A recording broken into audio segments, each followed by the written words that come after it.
when I buttoned the cuffs of my navy shirt. The house still smelled faintly of cedar.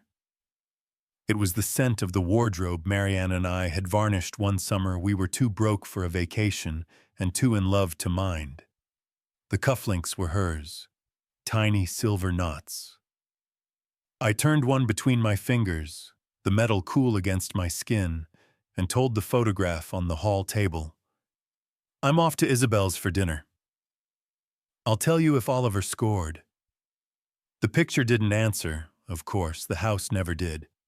At 69, you learn to make peace with quiet. My phone buzzed against the polished wood. Peter Lang. "Call me. Right now." Peter wasn't dramatic. We had built 3 decades of friendship on coffee and caution. My stomach dropped. I tapped his name. "Graham," he said, voice low. "Are you sitting?" I eased onto the bench by the door. "What is it?" "Are you all right?" "I'm fine." A pause that wasn't fine. "Listen carefully. I've been cross-checking your estate updates. The quarterly reports you've been getting, the ones Isabel sends, they're not originals. They're PDFs someone doctored." The room tilted. The cedar vanished.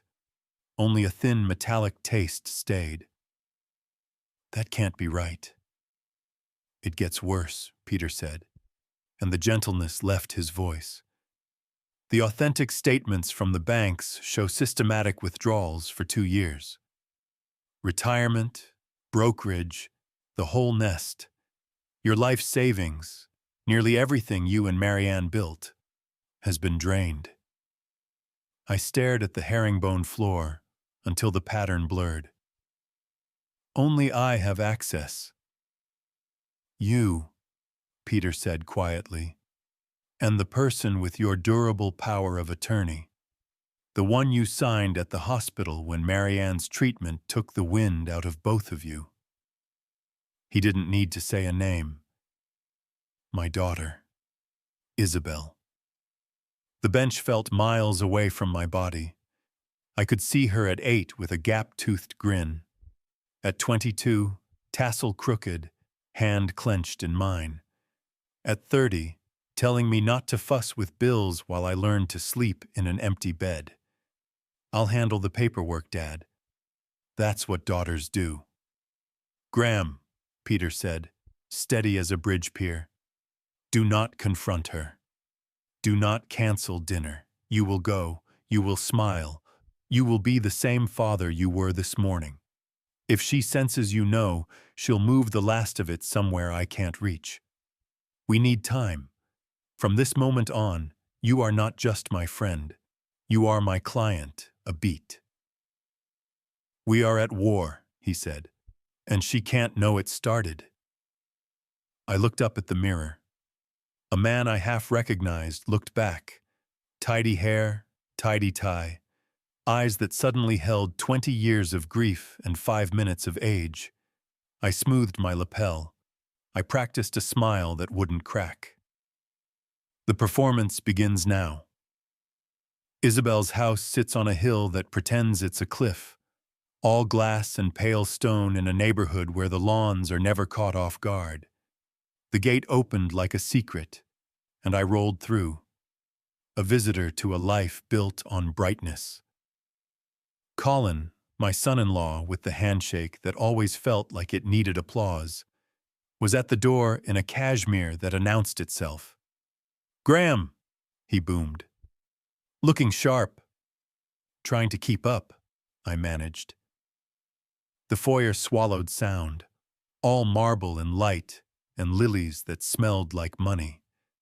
The chandelier over our heads looked like a small galaxy trying to behave. Isabel appeared in cream silk, bracelets flashing. "Dad," she said, "you made it." A hug, too brief. Concern arranged on her face like a painting hung precisely level. "You look tired. Are you sleeping?" "Long week," I said, and watched her eyes take inventory. Cufflinks, shoes shined, the old watch Marianne gave me. There was no place in that gaze for the boy who brought her dandelions, or the man who taught her parallel parking on a rainy Sunday. There was only assessment, calibration. We sat. The skyline shimmered beyond the glass. On the sideboard, a painting I'd once admired at a gallery, now hers, now mine in a different way.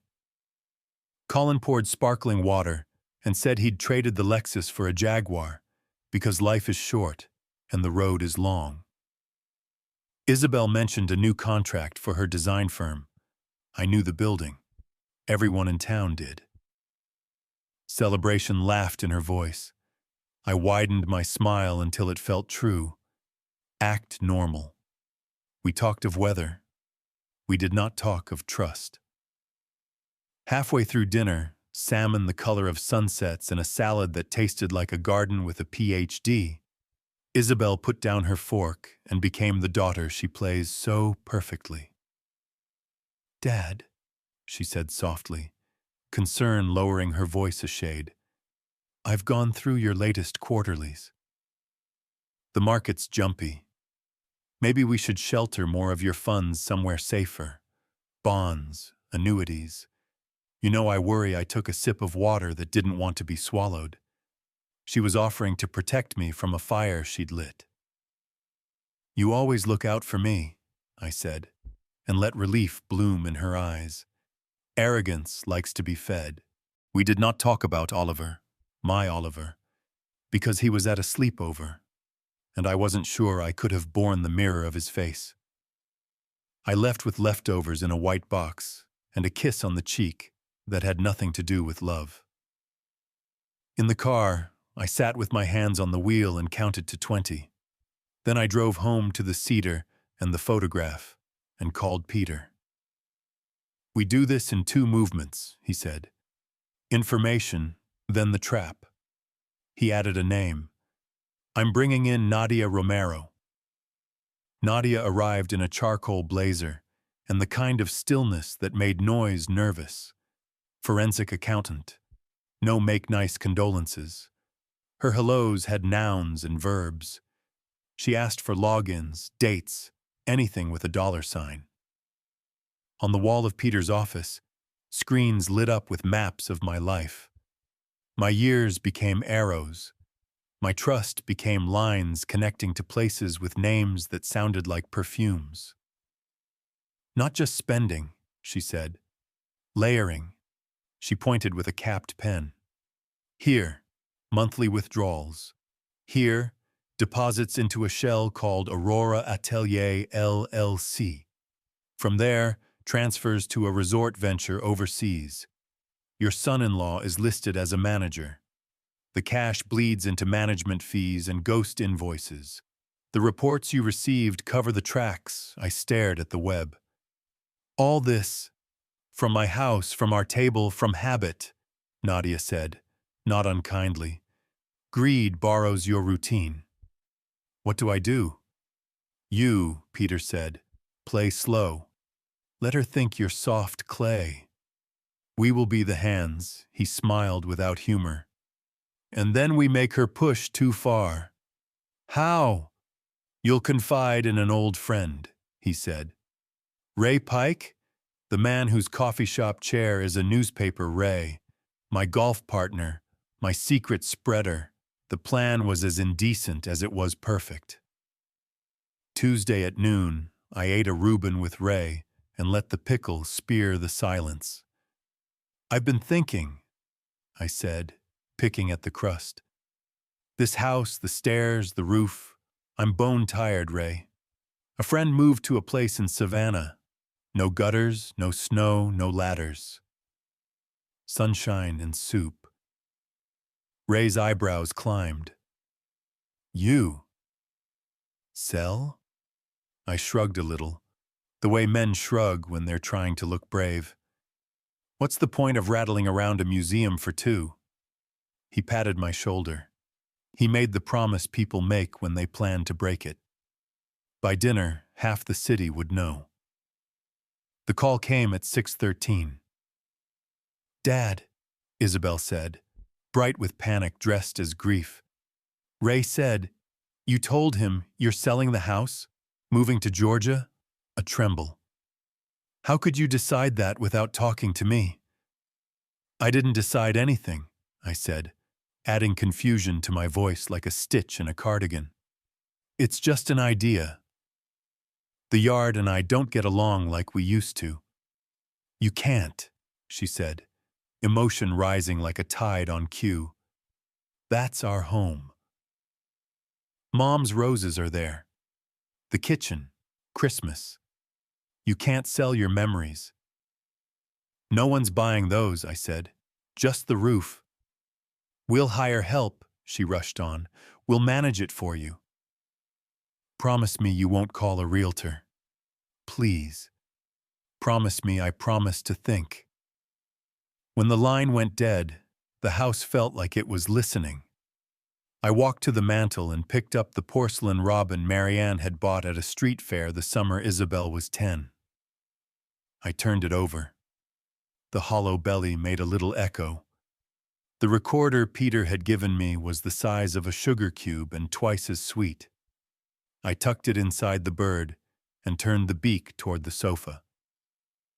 An hour later, Isabel and Colin arrived with a leather folder and two faces painted with concern. Charts came out like flares. "It's a bad time to sell," Colin said, serious in the way of men who learned it in mirrors.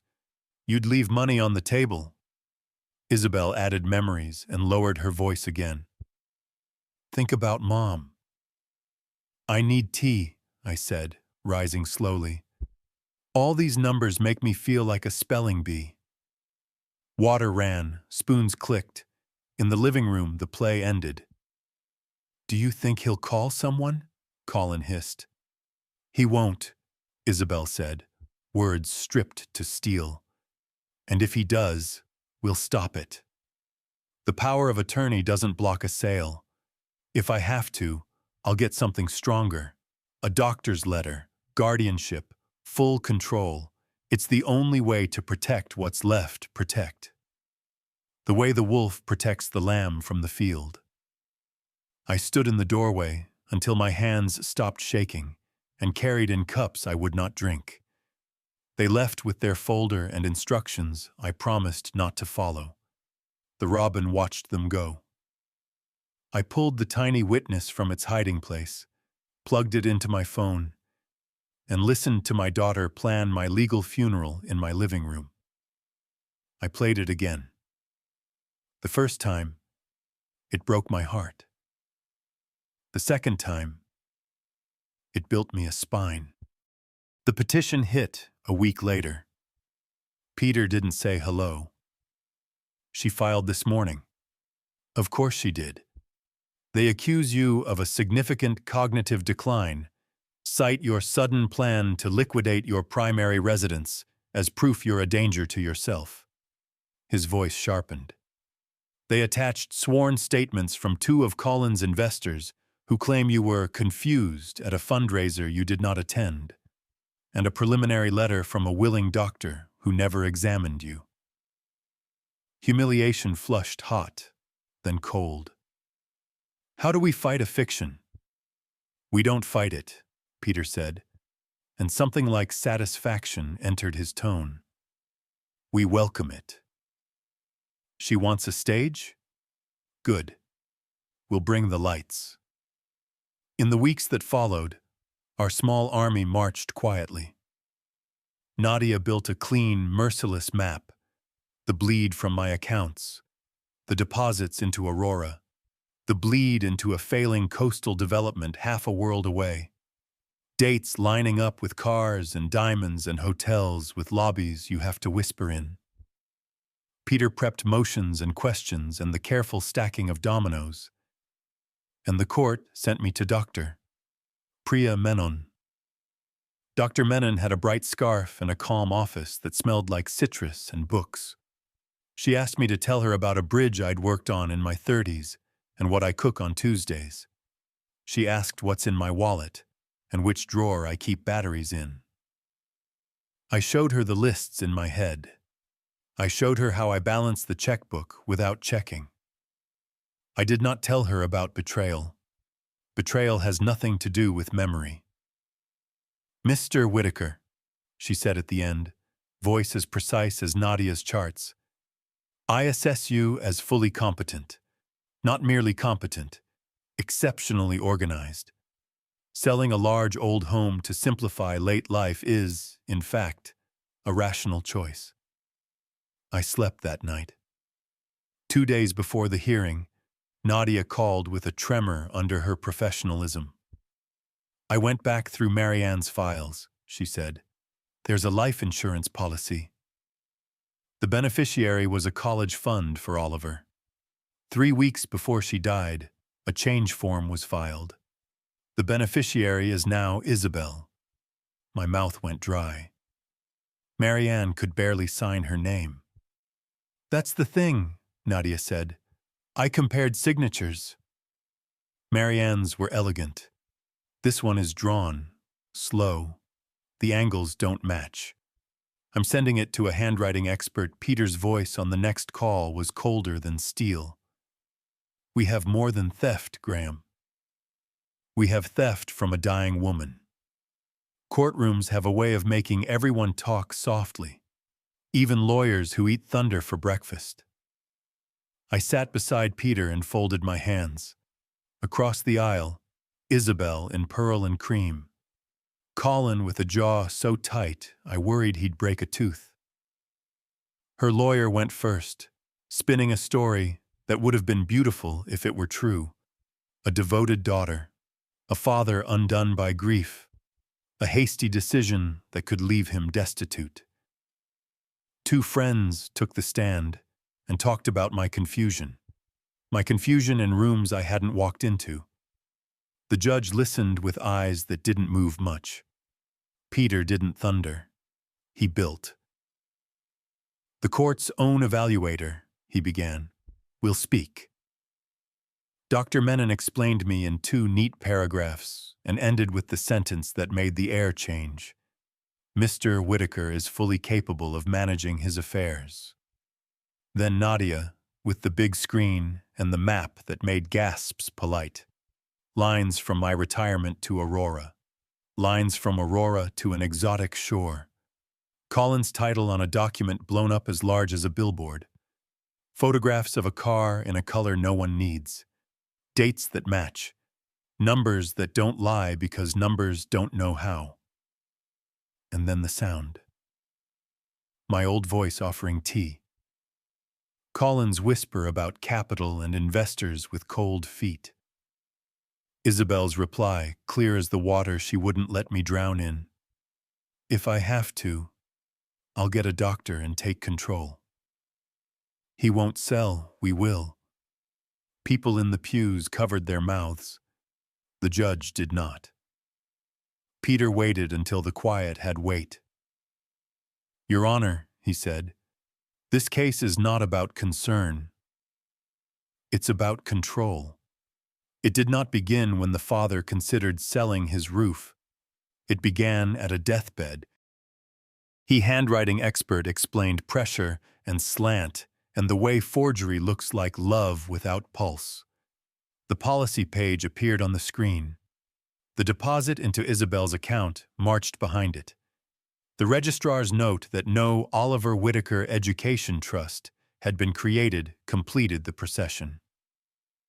Colin turned slowly to look at his wife like a man who's found a door in his own house that leads to a cliff.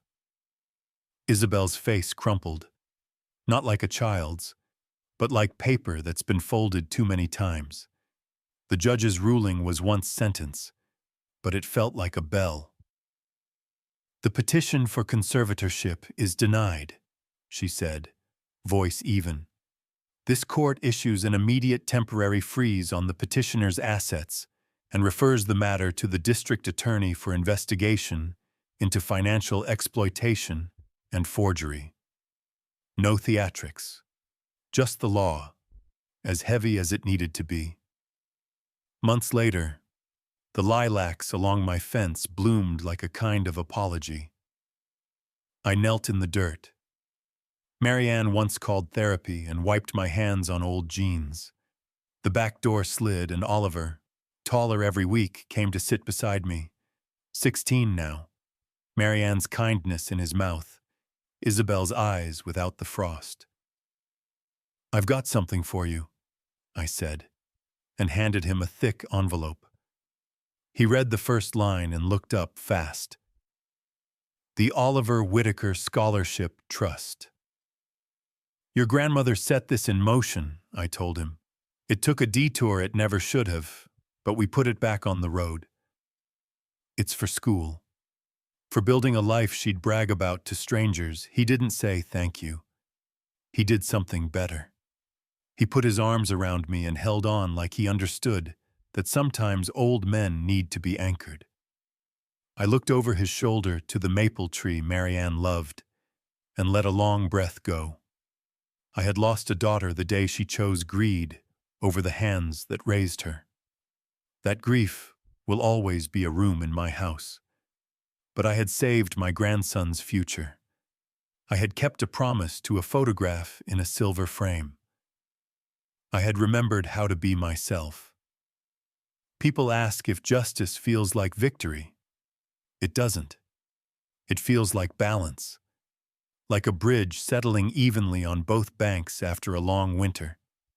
It feels like setting down a weight you carried because you thought love required silence and learning.